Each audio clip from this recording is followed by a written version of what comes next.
ইলেকট্রনের আধানের মান 1.6 ইন্টু 10⁻⁻19 কুলম।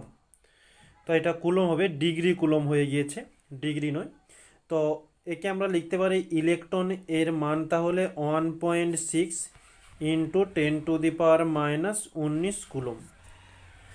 ওরই সঙ্গে বলছে কোনো পরিবাহীর মধ্য দিয়ে 3.2 অ্যাম্পিয়ার তড়িৎ প্রবাহ চললে, তাহলে আই এর মান দেওয়া রয়েছে 3.2 অ্যাম্পিয়ার।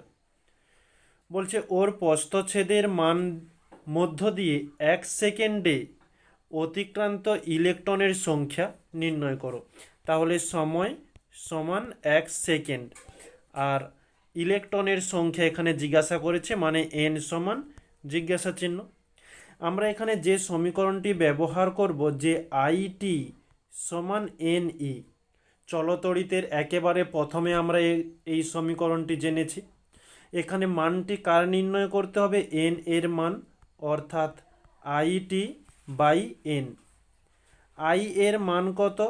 3.2 ইন্টু টি এর মান 1, এন এর মান, আচ্ছা সরি 1 মিনিট, এখানে নির্ণয় করতে হবে এন এর মান, তাহলে নিচে ই হয়ে যাবে।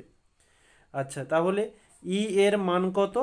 1.6 ইন্টু 10⁻⁻19।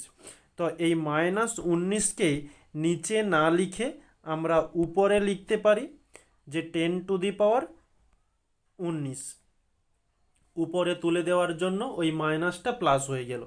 তো 1.6 দিয়ে 2-এ চলে যাবে 3.2, অর্থাৎ 2 ইন্টু 10⁻9 এতটি ইলেকট্রন রয়েছে। এটি হচ্ছে আমাদের অ্যান্সার।